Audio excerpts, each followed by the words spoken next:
All right. It says we are live. So we're live now.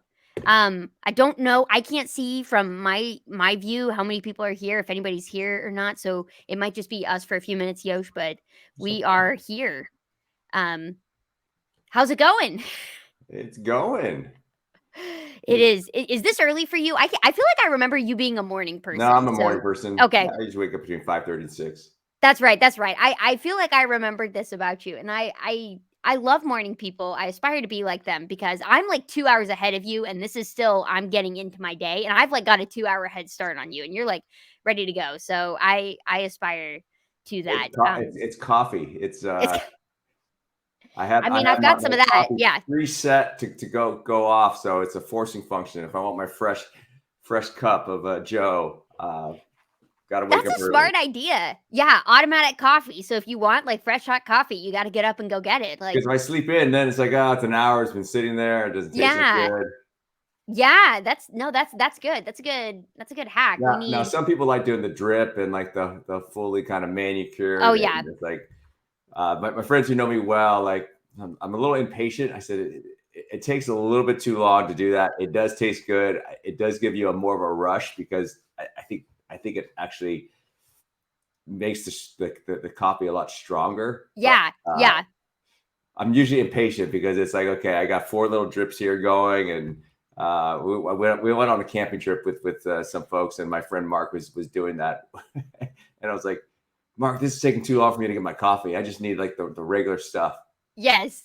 Yes, exactly. It's like I feel the same sort of way. Like I very much appreciate the art of all of those things, and I do sometimes actually do them. Like I have like a French press, and like I appreciate the art behind it. But yeah, sometimes in the morning I'm just like I don't know, like, it kind of tastes almost the same to me. I know, like, coffee people would, like, shoot me for saying that, but, like, yeah, it almost tastes the same to me. It's definitely good enough to, like, go and, I do, like, grind my own beans, and so, Same like, I'll here. get, like, coffee ground or Yeah, coffee beans and then grind them down and put them in, like, reusable K-Cups in the Keurig, so I kind of have a little bit of an art behind it.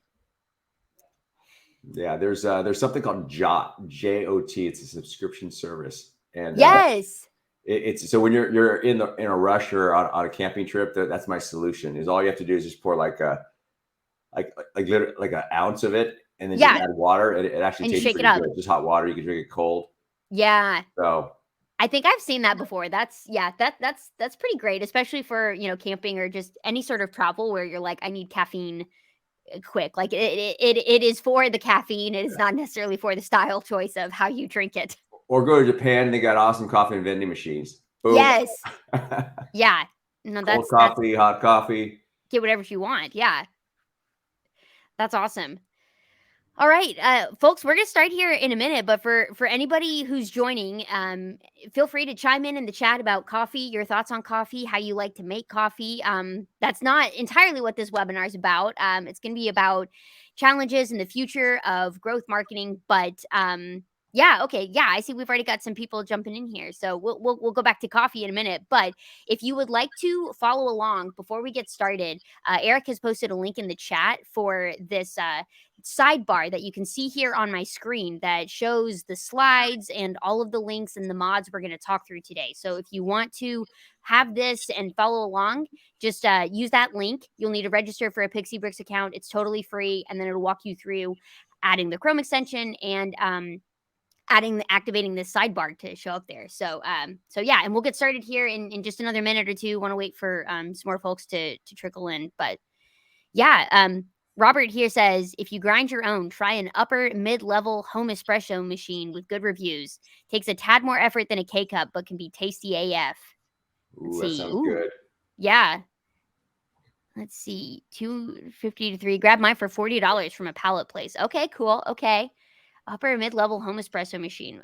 Yeah, I'll have to take a look at that. It is a little bit more effort than a K cup. But I mean, yeah, that's very good. Like it's not like the whole crazy. I know some people who are like, if you're gonna grind your own beans, then you need to do that the morning of. And I'm like, no, I'm going to grind my beans at the beginning of the week. So when I want to make my coffee, it's ready to go. I'm not. Yeah, I know some people though. Their morning routine is that whole making of their coffee, and I'm so happy for them that they have that.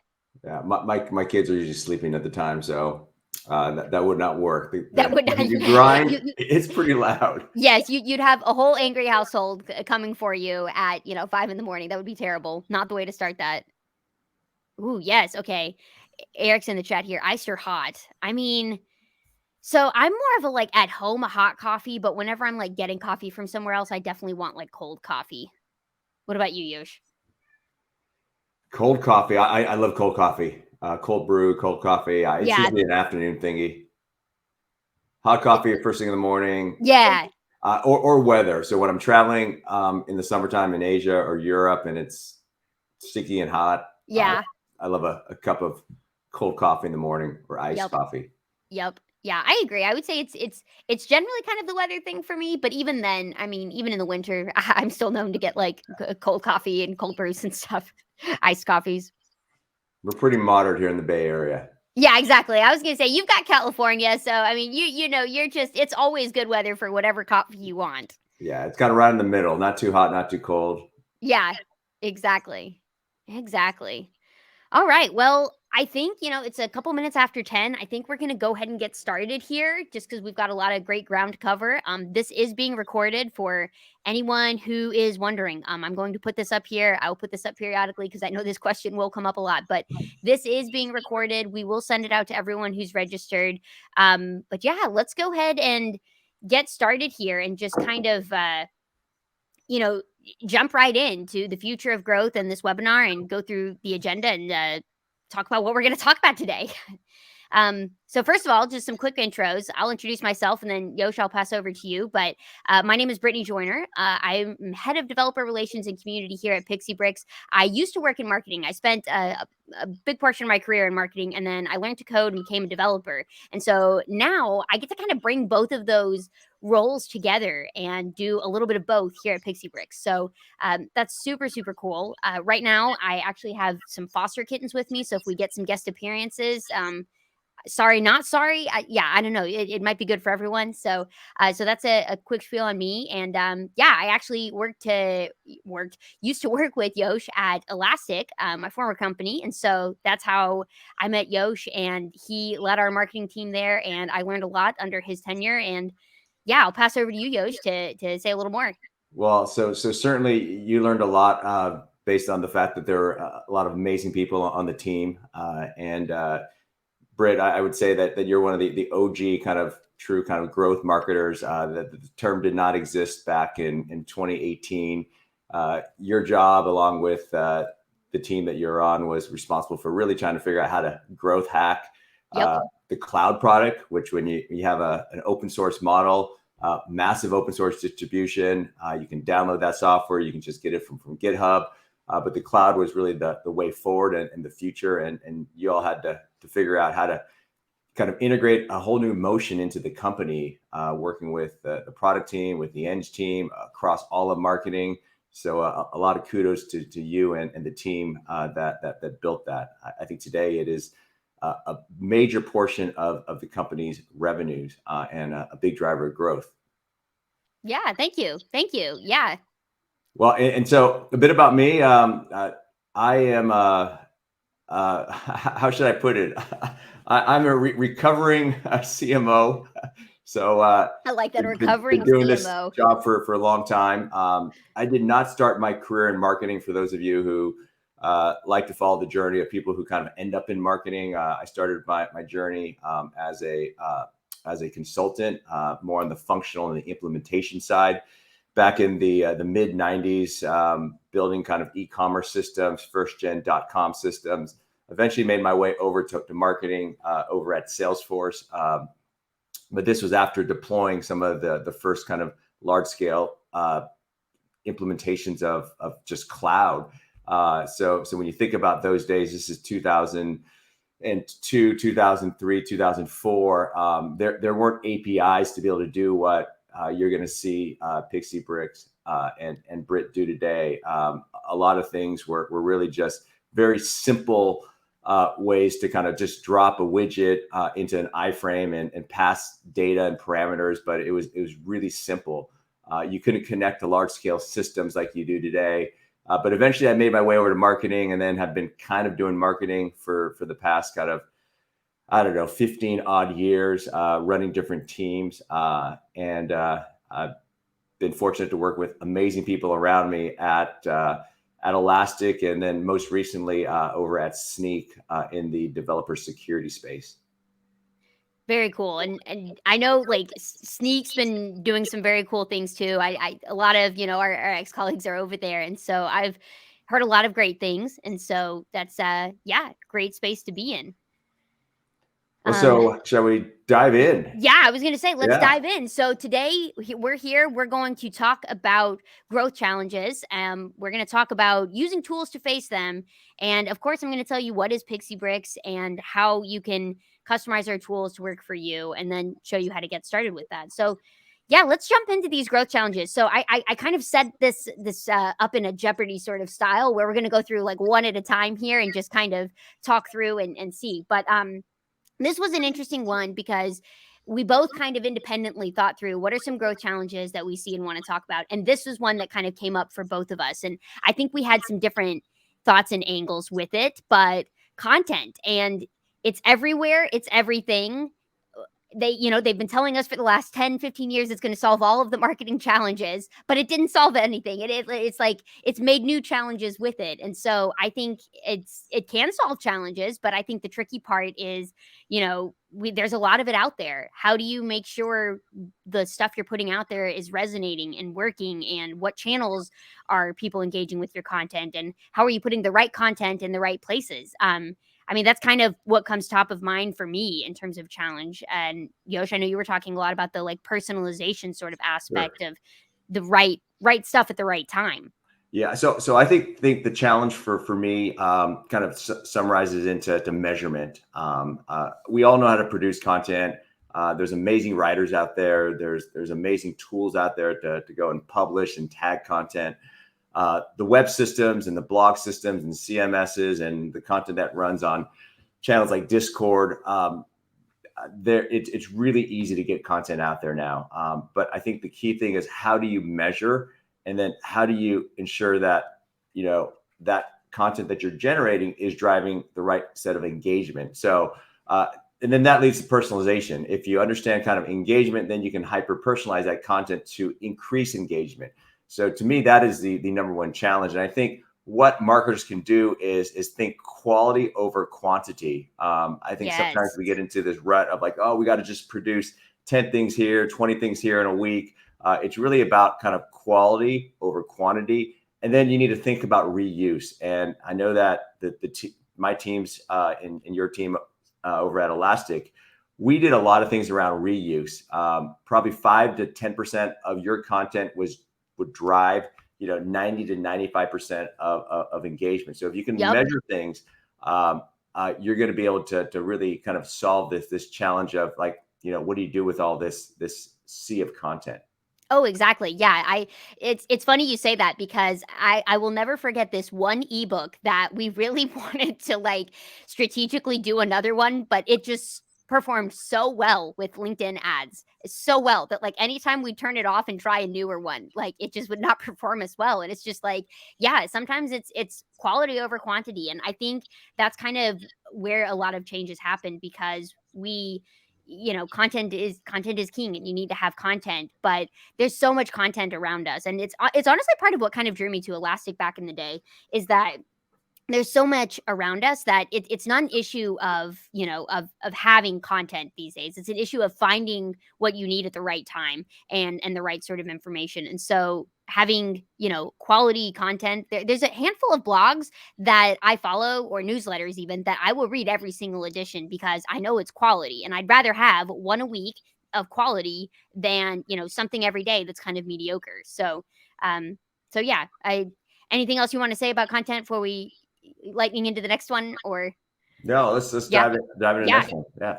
All right, let's do it. So, brand consistency. This is another one that came up, and kind of the idea that your marketing team might have consistency, and you might have your brand guidelines and know what you need to say about stuff. But what about your support team, and what about your sales team and your community team? And brand is everywhere. It's not just a marketing function, and it's very difficult, kind of like having that same source of info everywhere and everyone accessing from the same route.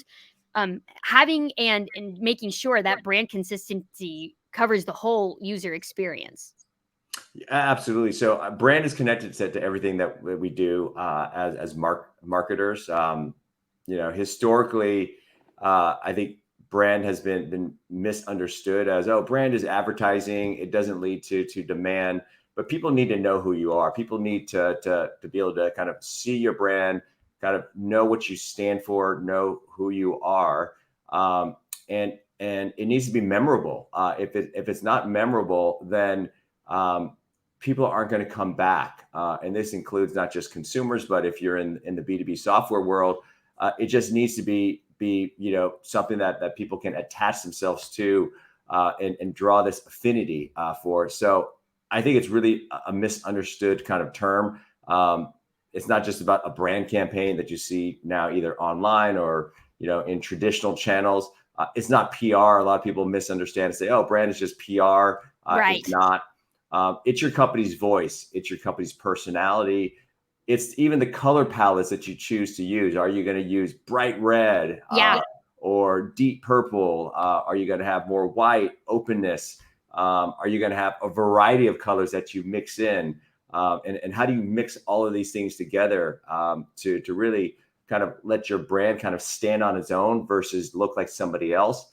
And then it's messaging. Messaging is a key part of brand. It's how you drive a very simple and complete message that is consistent and that people can hear over and over and over and remember that as your company. So even at Sneak, our messaging when we first started was develop fast, stay secure.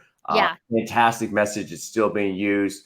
But over time, it's evolved to loved by developers, trusted by security. And the reason for that is that security teams and CISOs need to understand that they can trust Sneak to secure all the software and all the components that they use. Develop fast, stay secure is very dev oriented. You need to kind of build fast and, of course, stay secure. So we've evolved, but we still use the company still uses the aspects of build fast, stay secure. So that to me is brand. I think kind of what marketers can do is establish brand guidelines kind of early, but know that change is constant. It's always going to be changing.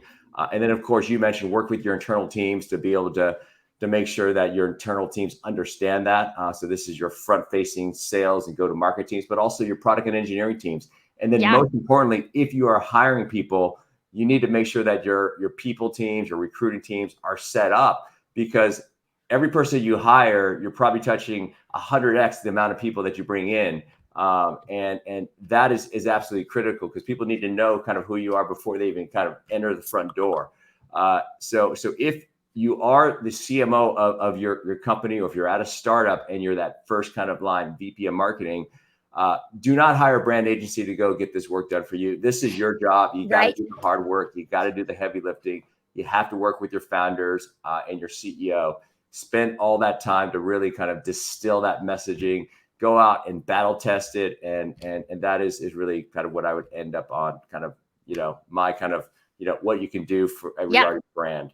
Yeah, I agree. I think of it as almost like your thumbprint kind of in these days, because especially with, and I know we're going to talk about AI, but information is everywhere, and like answers are everywhere, and it's not a question of being able to, I guess, get an answer to your question, or to be able to do something, but it's the personality behind who you're acting with, and that's definitely one way we can compete with AI there. So, yeah.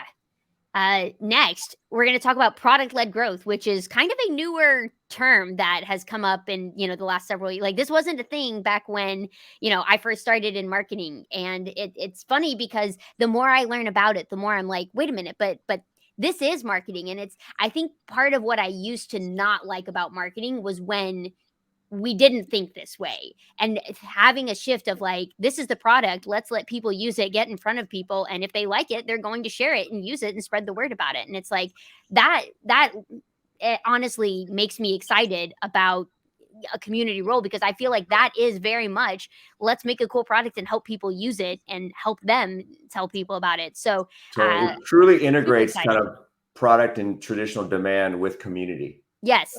Same goal, get users to use the product, help them get started, and leverage that to build an engine that fuels kind of demand and monetization over time. Yes. Now, Yes. the challenge with PLG really is that it is a much different way to engage users. So the most important thing for marketers, if you're faced with this challenge, is that when you're working to get users to try out your product, you need to understand all the signals. So you need to get and collect that telemetry data from the product Yep. and leverage that data to drive campaigns and programs, and then really map out this journey from free to paid. So what marketers, what you can do if you're kind of faced with this challenge and really driving kind of PLG is establish the metrics, the baseline, and be connected with the product team. Don't do this in isolation. Really, it's about kind of getting users into the funnel, so user acquisition, and then converting them into actually using the product. You have to have some sort of North Star metric around, okay, how do I know that somebody's actually using the product and getting value?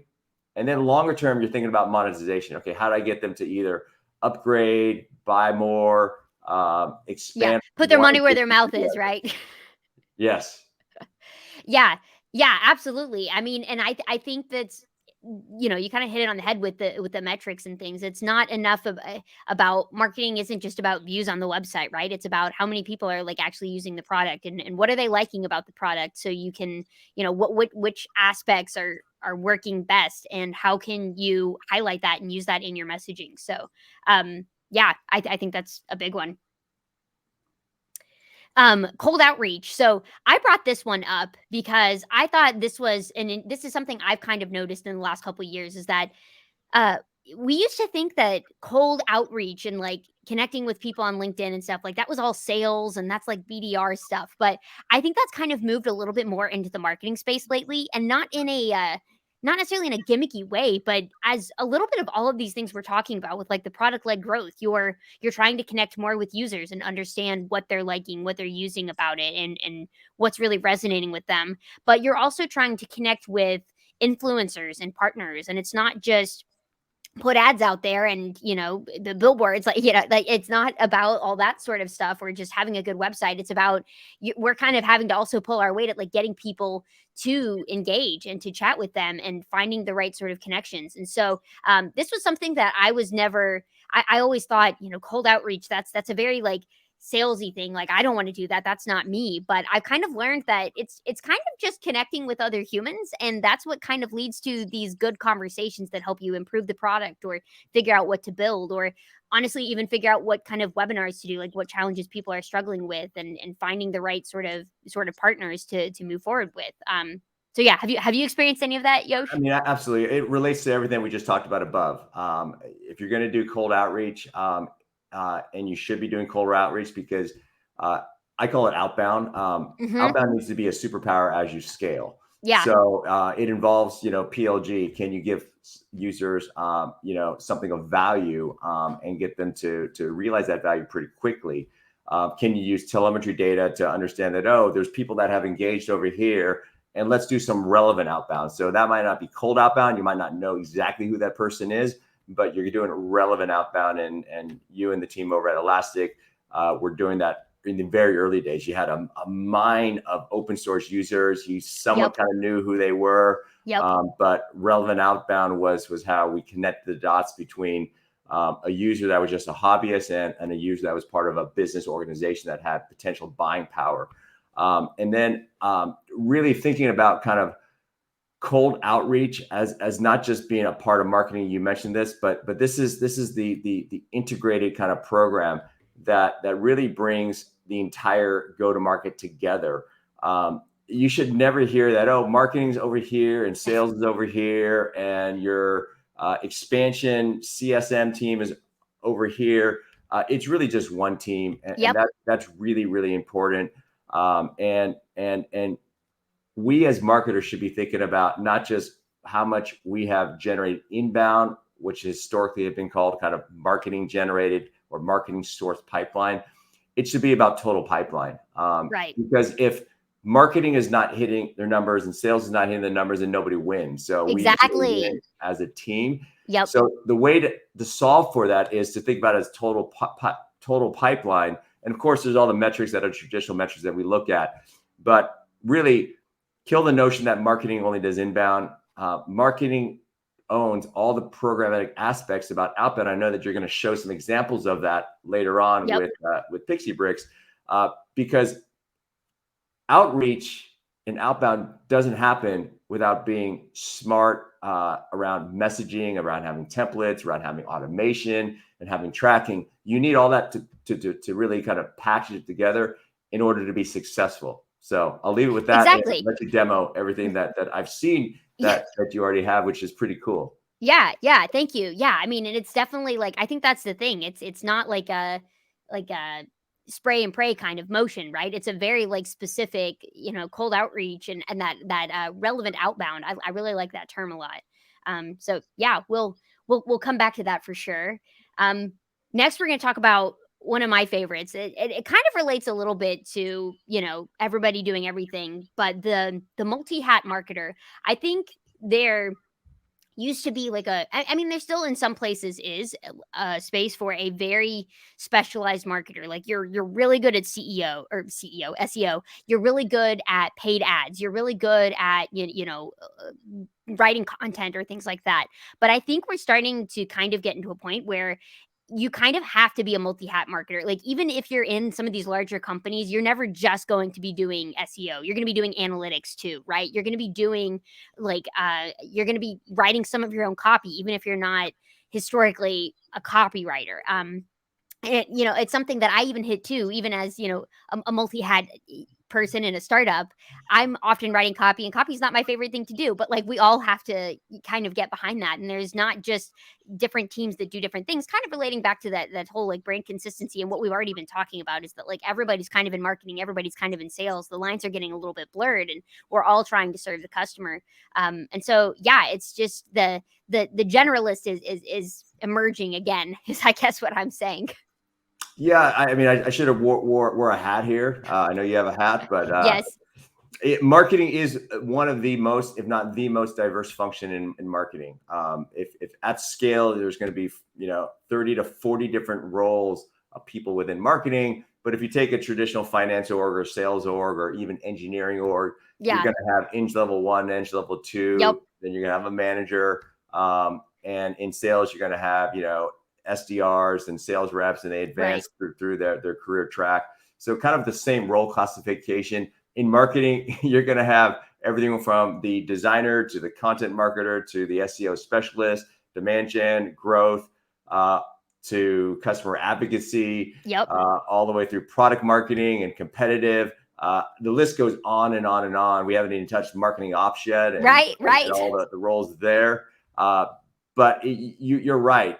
We as marketers have to wear many different hats, and we also have to get very close to the technology that can help us kind of 5x or 10x our jobs. Yes. And that's really important, is to really, one, work as a team, two, embrace the use of technology. In this case, embrace what we're going to see later is the use of kind of innovative ways to Yeah. leverage AI.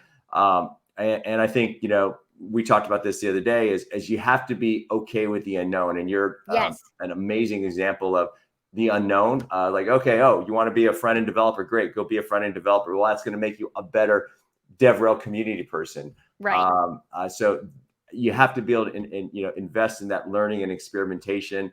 And then what we'll see, I think, is how to leverage AI to Yeah. even supercharge that even more. So Exactly, and that's exactly what I was going to say is that I think that this part of why this is happening is it's a two-sided coin is because we're getting so many of these tools that can help us get from 0 to 1 a lot easier, and not have to worry about, we can put finesse on top of things. It's not, we don't have to worry about starting completely from scratch with tools, and one of which is, of course, AI. And so this is kind of our Wow. last challenge we wanted to talk about here. And perfect segue into that. And you're probably here, if you're here and you haven't heard about AI. Well, I don't know what to tell you. I mean, like, it's a thing. We're all talking about it. We're all doing it. We're all implementing it in different sort of ways. But at the same time, we're all a little bit kind of confused about the power behind it and how to use it smartly and effectively. And so it's a blessing and a curse, right? It's kind of like I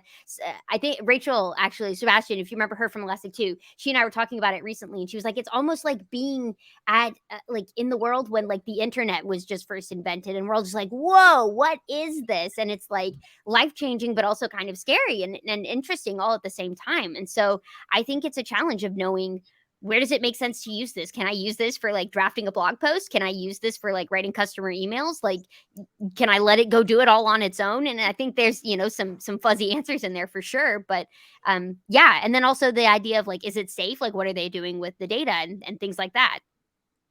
Yeah, so I think there's just lots of use cases for generative AI. I think marketing is one of the areas where I think marketing leaders and practitioners are embracing it and probably on the forefront. So we see this being put into tools that we use. My word of caution in AI being put into the tools we use is it truly AI or is it kind of a veneer that's being kind of stapled on top of kind of an existing product because companies just need to To market say they have AI. AI. Yes. Otherwise, their market cap is going to drop if they're a public company. On the reverse end, it's going to go up. But that's one of the things that we should all be cautious of. Two is in the tools that we use, and these are some of these new tools that come out for either users or for teams. Don't overconsume ourselves because it can be over-consuming. We all have day jobs to do, and we still need to get kind of the core job that we need to do. So use it as an opportunity to learn and experiment, and think of that as your learning opportunity. Is that okay? Over the next 5 to 10 years, by learning these new technical trades, you're going to actually understand this landscape better than anybody else. You're going to be able to use tools to drive more productivity for yourself and your teams or teams that you're going to manage in the future. And really only use something continuously if you think or it's proven that it's going to kind of supercharge something by 5 to 10x. If Right. not, then just kind of kill it. Yeah. And I think you're going to show some cool examples. I'm actually personally excited to kind of get started with my own PixieBrix account and Yes.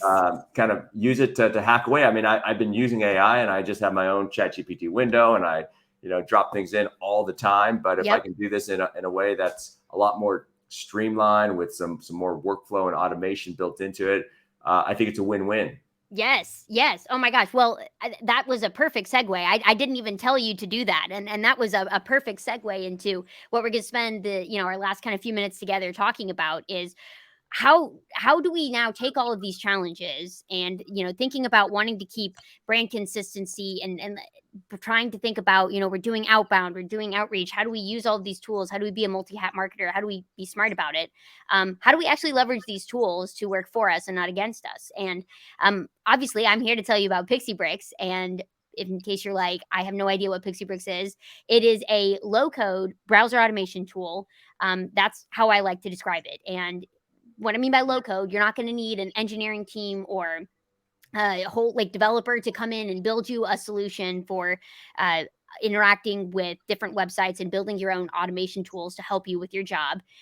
It works in your browser. So it's if you use a page in your browser, whether it's Trello, whether it's Google, whether it's ChatGPT, whatever it is that you're using in your browser, if you're using it in Chrome, you can use PixieBrix to interact with it and manipulate it by adding elements to the page or scraping info from the page or fetching information from another place to display it on a page. And that's really what PixieBrix is. And so it's kind of this concept here that when you bring it all together, you see very specific use cases that we're able to solve that help us with all these challenges. So I'm going to demonstrate a couple of them today.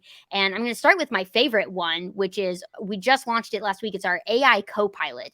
And the way this mod works is it's very, very cool. So here's if you've got the sidebar, which Eric posted in the chat, the link with all of our different links for during the webinar, you can see here's a link to the listing. You'll be able to activate it from there. But this solves the challenge of being able to be that multi-hat marketer and go from 0 to 1 as quickly as possible. And so the way this works, it's a sidebar that you can hook up to a Google Sheet and customize your prompts, or you can just use our default ones that we built into it with the Google Sheet here that does a few things like shortening the text or, some of these specific prompts. I've started customizing and adding some of my own.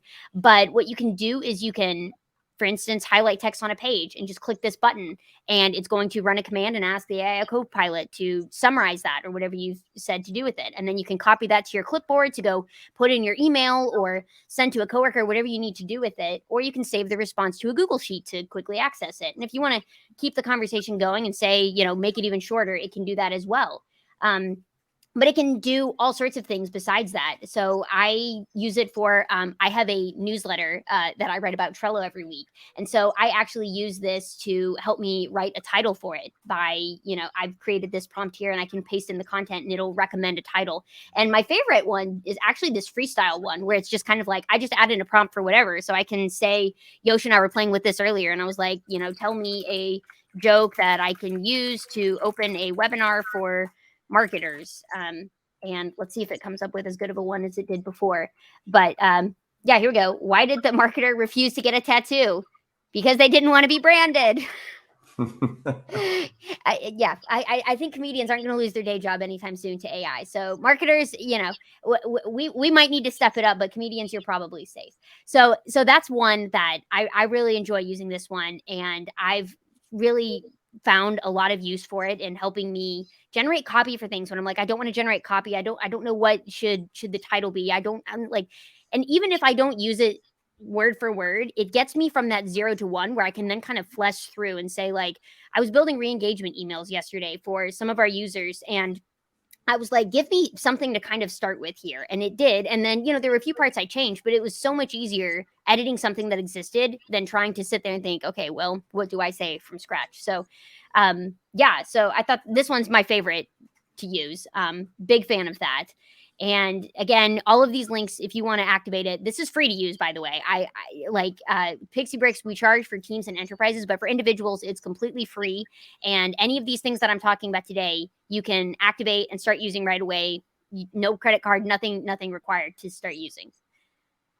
Another one I want to talk about is our UTM, create UTM tracking URL. So this ties back to a lot of what we've been talking about with regards to content and how, being able to track what sources are working and where people are coming from and what channels are actually making a difference. And so we struggle, we're working on that a lot here at PixieBrix. We're obviously sharing a lot of these marketplace URLs and things that we're doing here. And so we built this mod that you can activate with the quick bar. That's a shortcut that opens this quick bar that lets you set specific actions. And so we have this builder here that it will automatically scrape any tags that you already have in the URL. So you can see I've actually already got some in here, and I can change them if I want to, or I can, do whatever I want here, and then I can create a trackable link, and it's going to make that link. I can copy it to my clipboard, or I can go to a Google Sheet, which is where I've set those values, because we used to struggle with this so much at Elastic. We had an internal tool that did something like this, but you could never change this medium and source because it was like some other team somewhere built it, and if you weren't a developer, you didn't know how to touch it. But what we let you do is actually define those medium and source values from a spreadsheet, and then it saves all of those links to another tab in that same spreadsheet so you can access them. So this is a super helpful one for helping us make sure we're actually, in Mixpanel and Google Analytics, being able to see what channels, what newsletters have we been in that matters, and what, type of ads when we're running ads, what's having the most impact. You have to be able to measure that, because otherwise you're just going to run around like a chicken with your head cut off trying to do 1,000 different things. And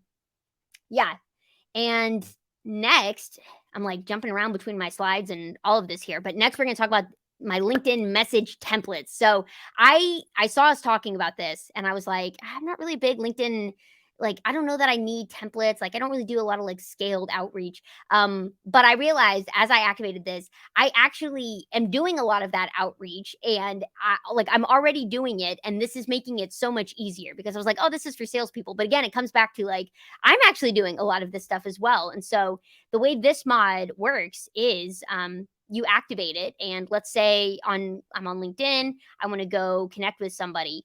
When I go to add a connection note, this button appears that says my templates and I click it and it's going to pop open this sidebar with these templates that I've preset in a Google Sheet. So again, there's no coding required to like make it show these values. You just set them in a Google Sheet and it's going to pull them up here. And I can even ask AI to generate a custom response for connecting us together if it wants to kind of look at me and the person I'm looking at and trying to make something suggest something there. But it's not even just for connection requests. It also works for messages. You can get the same sort of templates here. And I have a lot of people I talk to about product hunt launches. And so you can see, like, I literally just used this today before the webinar where, someone asked me to look at their product and I did. Rather than having to type up my standard, like I just gave it an upvote, like congrats on the launch kind of thing, that populates automatically and I can change it to any one of these other ones that I tend to use more frequently. So, and this also works on comments as well. So if you're, trying to engage more on LinkedIn and you want to be personal, but also scale that and make it smart, that's what this is for, right? It's not for just spamming a bunch of people. It's for, getting that 0 to 1, kind of getting somewhere and then, refining it and being able to be as productive with your time as possible. And so yeah, I don't know. Do you do a bunch of messaging and stuff on LinkedIn, Yosh? Because I didn't really think I was a big one, and then I realized, wait, I actually am, and now I'm doing even more with this. Yeah, so I don't, but I receive a lot, and I can see that the use of just an automated Responding, template. yeah, I'm always like, okay, what do I write here? If I can have something automate, fantastic. But I have had teams that leverage LinkedIn a lot for yeah, outbound, specifically with kind of business audiences and even security audiences that sit in LinkedIn. With dev audiences, you're not going to find them in LinkedIn. So even though someone may have a profile of DevOps or right. They're engineer, not paying attention over they're there. not going to pay attention and probably not respond. But for other profiles, I can see this as being totally useful because you do need to sound authentic and you don't have the time to kind of curate, individual messages for outreach. So I love this. Exactly. I love this. Exactly. Awesome.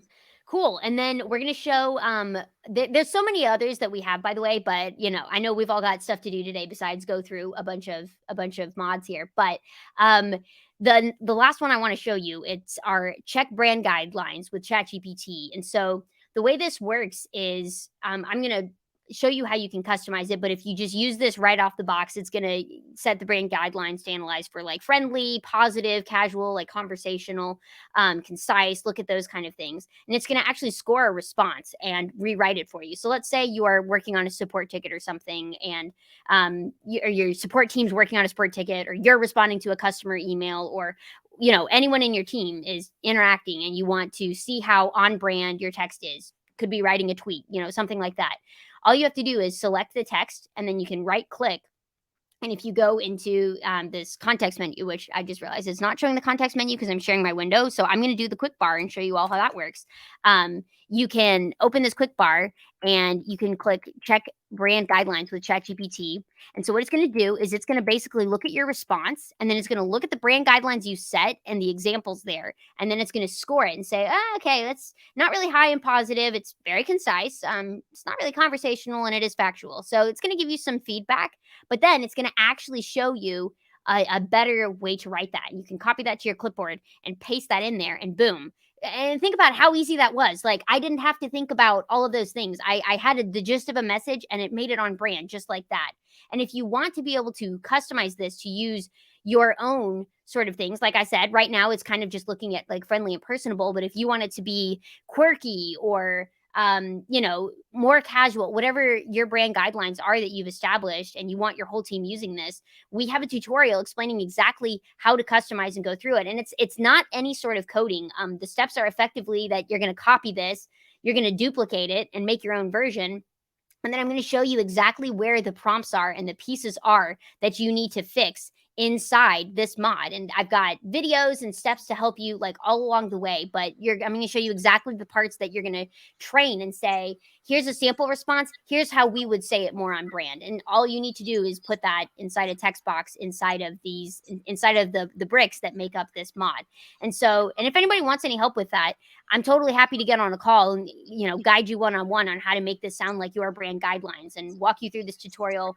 We've also got a video version of it if you prefer to watch, but I actually wrote this tutorial rewriting my mod to make me sound like Leslie Knope because I wanted my brand guidelines to sound, just like Leslie Knope. And so I actually asked ChatGPT to come up with a description of her and some examples of how she would say things. And then, yeah, so I actually made a fun mod that I can now just rewrite text to sound like Leslie Knope. And it does incorporate waffles a lot of the time. Yes, if you're wondering.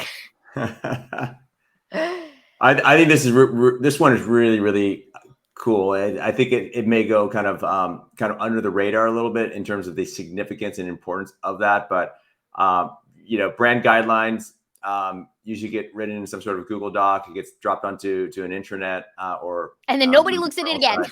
Nobody looks at it. You're right. And then you keep hiring people and hiring people. And it really, you might train them initially when they come on board, but they only glance at it. But if this is be something that can be actualized in real use, simulation, pretty powerful. Yeah, exactly. And yeah, it's really cool, really easy to use. And yeah, so that's kind of where I'm pausing things today content wise. We've made it through all of the slides and the agenda. We've talked about how to customize them, and how to make these your own, activating from the marketplace and then copying. And PixieBrix works with lots of different things besides just, the stuff I've shown, right? We have integrations with Trello and Zapier and Google Sheets and Airtable and Jira. You name the tools, Pipedrive. We can do all sorts of stuff with them, right? I have a mod where I fetch information from Pipedrive so I can quickly see any interactions we've had with the user when I'm talking with them on Slack or wherever. And you can edit the prompts and you can customize this tool to be exactly what you and your teams need. So if you're ready to get started, you can install PixieBrix. Just go to our website and you'll see the classic big button in the top corner to get started. It's totally free. I recommend starting by activating mods. Some of the ones I mentioned today, even the sidebar that I've just mentioned. And Eric, maybe I think that's still in the chat, but if you want to maybe post that link in case anyone hasn't seen it here, if you follow this link, you can activate this sidebar that has all the links that we've just talked about, and it gives you some good mods to get started with if you're like, where do I start here? And then join the community. We have a Slack community. It's slack.pixiebrix.com. Come on over, join the party. We love to help users build things, answer questions, activate things, sometimes just nerd out about automation and productivity. So that's all that I have for you today. If you want to connect with me, I'm on Twitter. You can also find me like I said, in the Slack community. Yosh, you're on Twitter and LinkedIn as well. And so, yeah, I don't know. Are there any questions or anything else we want to cover? The main thing I learned, Britt, is that AI is not going to replace our jobs. What you're just showing us is that this is really about supercharging yes. kind of what we do, what people that work on our teams do, what marketers can do. Yes, exactly. I saw this quote the other day that has really resonated with me, and it's that AI will not replace your job, but marketers who use AI will. And I think that's very true because it's almost like, it's think about accountants when Excel was created, right? It's like you can ignore it and say like, oh my gosh, like that's going to replace my job. Like, no, it never replaced your job. It just changed it. And you need to learn how to use it so that you can, be more effective at your job. Well, very cool. Yeah, I'm happy to answer any questions that people have, but this is great, Britt. Thanks for having me on. Sweet. Yeah. Thank you for joining. I don't think I see any questions in the chats. Speaking of cats, yeah, my kittens must be napping. So you'll have to come to the Slack community. And I promise if you join the Slack community today, special offer, I will share all sorts of pictures of kittens. So that will be in the Slack community. So that's a special one-time offer today. Join the Slack community and you'll get some adorable kitten pictures, 8-week-old kittens. So yeah, so come on over and you all know how to reach me if you have any other questions, but thank you everyone for joining and we'll see y'all later. Great. Thanks. Bye everybody.